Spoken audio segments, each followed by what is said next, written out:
encantado de estar, de responder a la invitación de Proa Comunicación. Muchísimas gracias por convocarme a esta entrevista.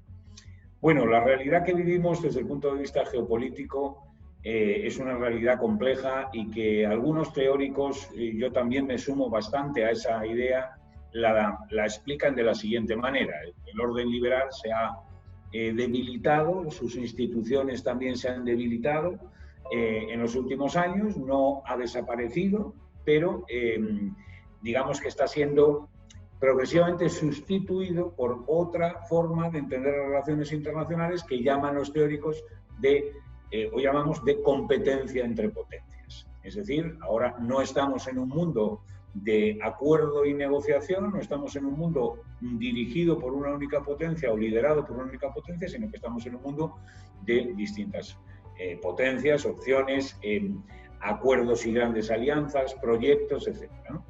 Bueno, China, evidentemente, dentro de esas grandes potencias, es la que más la que más influencia, capacidades, dimensión ha conseguido en los últimos años, por lo menos en las últimas 2 décadas, que es cuando el fenómeno chino se ha absolutamente multiplicado en su desarrollo económico, en su capacidad de influencia, en su generación de atracción de distintos países asiáticos y de otros países. Y China se ha encontrado en 2017 con una situación que, gracias a esos datos, gracias a esa fuerza económica, gracias a ese proyecto de éxito, ha decidido dar un salto hacia adelante. En este caso, como aquello que decía Mao Zedong, pero naturalmente con otro sentido, afortunadamente, del gran salto hacia adelante, pues China decide en 2017 dar un salto hacia adelante. Y ese salto hacia adelante consiste en manifestar de manera clara que China se quiere convertir en una gran potencia que sea capaz de rivalizar, no de manera negativa, o necesariamente negativa, no de manera conflictiva necesariamente, pero rivalizar con la capacidad que tiene Estados Unidos en ese liderazgo internacional. Eso es lo que ha ocurrido. Bueno, a la pregunta de si está en situación de sustituir o de... Bueno, en algunos aspectos, el aspecto económico, el aspecto de crecimiento, en algunos entornos geográficos, por ejemplo Asia, y en concreto Asia, el sureste asiático, sudeste o extremo oriente y el sureste asiático, ahí sí China tiene capacidad para rivalizar desde el punto de vista económico, también en cuanto a sus aspiraciones políticas, con la potencia dominante que es Estados Unidos, y con algunos otros aliados de Estados Unidos en la región, importantes, ¿no? Japón, Australia, etc. Pero a nivel global, China todavía no está en condiciones digamos, sustituir a los Estados Unidos. ¿Por qué? Bueno, hay una pieza muy importante en el tablero de las relaciones internacionales. La pieza importante es la pieza de la seguridad. Entonces, Estados Unidos está presente en la seguridad, tanto europea como en la seguridad internacional, como en determinados conflictos, con una capacidad además militar y con una capacidad coercitiva muy importante, donde China no tiene absolutamente ninguna posibilidad de rivalizar, ¿no? Bien, esto es una. Otra capacidad, hombre, Estados Unidos, además de que su fuerza económica es una fuerza económica consistente, que pasa por ciclos de crisis, que ha vivido un ciclo de crisis importante en 2008-2012, pero que ha salido de esa situación, que ahora está en una situación débil, vamos a ver hacia dónde evoluciona, una economía muy fuerte, muy sólida, muy globalizada. Bueno.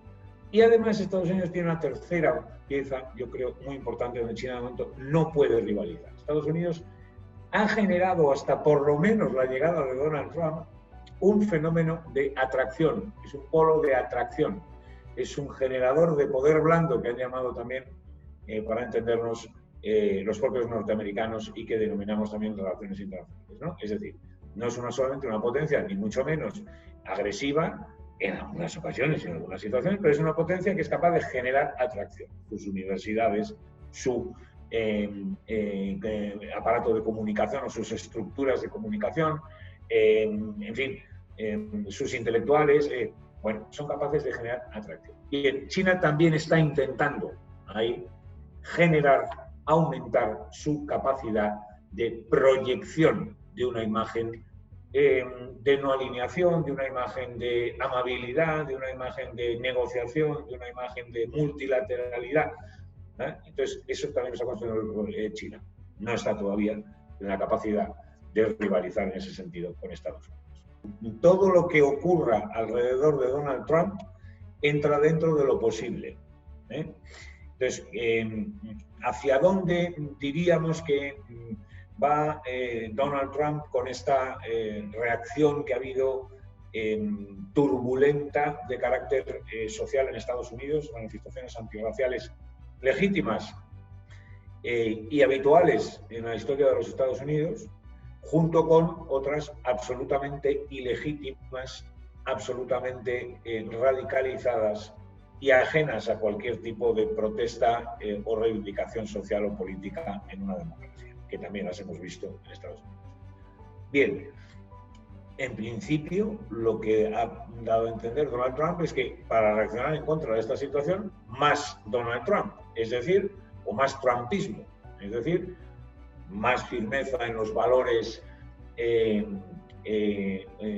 ultranacionales o ultranacionalistas o de derecha firme, más discursos en contra de la legitimidad de los manifestantes y demás, más rivalidad, más, digamos, generación de debate, de discusión, de polarización con las intervenciones del presidente. Es decir, en principio, la reacción ha sido trumpismo en estado puro. Frente al acoso, me defiendo tal y como soy. Bien, ¿puede cambiar eso y hacer un giro, digamos, entendible en términos electorales y que pueda tener una consecuencia electoral porque se haya dado cuenta de que la situación de determinados sectores sociales es muy débil? Pues, en fin, por circunstancias que tienen que ver con la economía, con el coronavirus. Es posible. De hecho, Donald Trump ya captó un voto de descontento muy importante, un sector de voto de descontento muy importante en las elecciones de 2016. ¿Sería capaz de volver a hacer eso ahora en el 2020? Yo, personalmente, como creo que cualquier persona que lee la prensa, lo veo difícil, ¿no? Porque la contestación, obviamente, ha sido contra el presidente, ha sido contra Donald Trump, en parte. Pero, ¿podría hacerlo? Bueno, vamos a ver. Hay un sector, por ejemplo, de votantes muy, muy importante, que es el sector de los inmigrantes, y en concreto de los inmigrantes que vienen de México, y eso que parecía una rivalidad y un enfrentamiento y un muro entre los dos países y entre las dos sociedades, o sea, la sociedad inmigrante mexicana que iba a los Estados Unidos, la sociedad norteamericana tradicional que les quería rechazar y frenar, incluso a través de un muro, decía el presidente. Bueno, pues eso resulta que se acaba de materializar en una entrevista y una visita oficial con el presidente, y una reunión oficial con el presidente de México, López Obrador. Bueno, claro, el presidente de Estados Unidos, Donald Trump, también tiene una capacidad de gestión política y de liderazgo político que puede, en un momento dado, hacer que esos giros, que pueden ser difíciles en este momento de prever, se produzcan. Yo creo que esa es una pregunta interesante, es decir, los demócratas no se pueden confiar, efectivamente, Joe Biden no puede confiar en que la marea le va a arrastrar necesariamente hacia la orilla de la Casa Blanca. Vamos a utilizar la metáfora esa, ¿no? En eso no puede confiar. Ha habido algunos casos en los cuales efectivamente algún presidente, prácticamente algún candidato no ha tenido que hacer nada porque el presidente se caía solo, ¿no? Es el caso a lo mejor de Jimmy Carter en la carrera con Gerald Ford en el año 76. Bueno, Ford era muy débil, era el vicepresidente de Nixon, venía del Watergate, no había que hacer nada, no había que hacer prácticamente nada para ganar a poner fin a ese ciclo republicano. Hoy las encuestas son muy favorables a a Joe Biden. A los primeros días de julio han salido distintas encuestas, en New York Times, Fox News, USA Today, CBS, por ejemplo. Todas ellas dan una ventaja muy considerable a Joe Biden. Esa situación de ventaja va a ser suficiente para Joe Biden. Hay que ver cómo se gestiona la segunda etapa o etapa final de la crisis del coronavirus. Etapa final, desgraciadamente no se va a poder hablar de final. Esto es lo que parece hoy, a día de hoy, ¿no? Pero bueno, es una etapa nueva, evidentemente, la etapa de la recuperación económica, normalización, etcétera, etcétera. Va a tener ahí fuerza Trump para ser capaz en 2 meses de campaña de trasladar un proyecto creíble a esos votantes que todavía le son fiel, muchos millones, a esos votantes indecisos.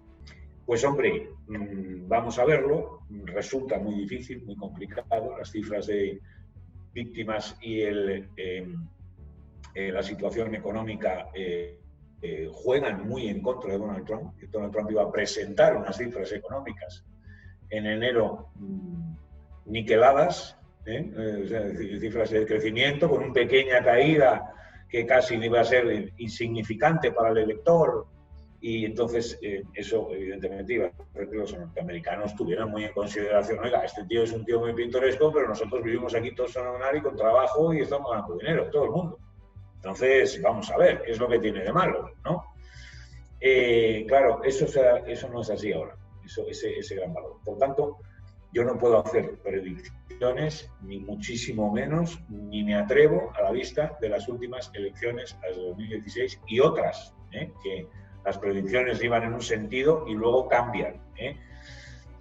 Yo lo que sí puedo decir es Donald Trump tiene delante de él un recorrido muy complicado para poder revalidar su segundo mandato. Muy complicado. Lo dicen las cifras, lo dice la situación del país. Me atrevería a decir que lo dice la propia imagen de Trump, que parece un poquito más inconsistente que en los otros meses, pues quizá también. Yo creo que la imagen y la reputación son algo que si siempre históricamente por parte de un líder político, por parte de una organización, por parte de un sujeto, ¿no?, siempre ha sido importante esa imagen, esa proyección de lo que somos hacia afuera y esa estima que tienen los demás de nosotros. Yo creo que en un mundo como el actual, tan abierto a mensajes permanentes, con tanta exposición que tenemos los ciudadanos, los especialistas, los profesionales, los líderes, los representantes de los estados, absolutamente todo el entramado social y político y económico tiene una exposición a lo público extraordinaria. Entonces, yo creo que la imagen se ha vuelto algo que va con nosotros. Es decir, nosotros ahora no podemos mandar un mensaje, ¿cómo decir?, inocuo en redes sociales, porque cualquier mensaje puede transformarse en un mensaje viral, relevante.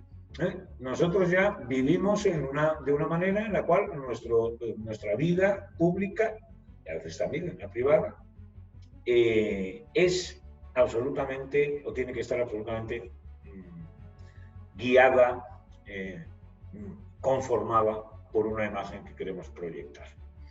Esto no es fácil.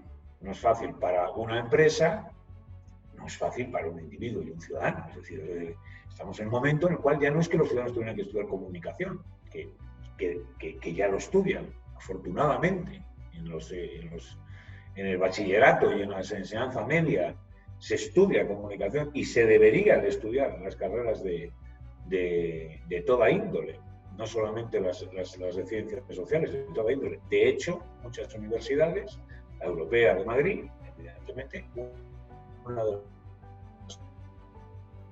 competencias más importantes que publicidad, porque lo hacen muchísimas universidades, una de las competencias que está la competencia de comunicación. Esa competencia de comunicación tiene que ir ligada a la imagen. O sea, ya no se puede comunicar muy bien, pero luego ya ya tiene que ir todo junto. Por tanto, claro. Y en cuanto a la reputación, bueno, pues es como la otra cara de la moneda. La reputación, ¿no?, es lo que opinan de nosotros los demás, ¿no? Que yo creo que la reputación ha ido poco a poco convirtiéndose en la pieza esencial de, por ejemplo, el mundo empresarial. La fiabilidad, la reputación, ¿no?, se ha ido poco a poco convirtiendo, ¿no? Es que si esta empresa es que es fiable, tiene reputación. Y lo que sí ha cambiado, evidentemente, es los valores que nosotros consideramos como reputacionales, ¿no? Entonces, vosotros sabéis mucho más que yo de este tema en pro de la comunicación, pero yo creo que esa es la cuestión esencial, ¿no? Es decir, los valores han cambiado. Los valores, a lo mejor antes de una empresa era pues el máximo beneficio, la fiabilidad, la capacidad de respuesta, tal, pero no, ahora hay otros valores ahí que se han incorporado, ¿no?, que es la capacidad de proyección social, de compromiso social, de defensa de valores como la diversidad, de defensa de la sostenibilidad. Es decir, yo no queremos solamente tener una empresa que responda, queremos una empresa que responda en torno a unos valores y tal que consideramos buenos. Por tanto, yo creo que son piezas evidentemente en nuestro mundo esenciales. Los líderes políticos, ¿no?, que eso es quizá la pregunta que mejor puedo responder yo en este momento. Bueno, el coronavirus ha puesto de manifiesto un aspecto que desconocíamos, y es la imagen no soluciona los conflictos. Esto es muy importante. Políticos con una gran imagen han reaccionado de manera lamentable ante el coronavirus. No voy a dar nombres, ni voy a entrar en países, ni en circunstancias concretas, ¿vale? Políticos que han conseguido unas pautas de comunicación, alcanzar unas pautas de comunicación muy notables en distintos formatos, ellos mismos convencer y convencerse de sus valores y de sus proyectos. Ha llegado el coronavirus y se han empequeñecido, aislado, huido, refugiado entre asesores y demás. Y lo que es más grave de todo, han gestionado mal la pandemia, los efectos de la pandemia. Bien, esto nos debe hacer reflexionar, nos debería hacer reflexionar. La imagen es muy importante, pero la imagen se construye sobre una realidad, y esa realidad tiene que ser sólida, tiene que ser absolutamente sólida. Y ha llegado el momento en donde el político tiene no solamente que ganar unos votos y proyectar una imagen, sino previamente mostrar una capacidad contrastada de gestión de lo público y probablemente también anterior de lo privado.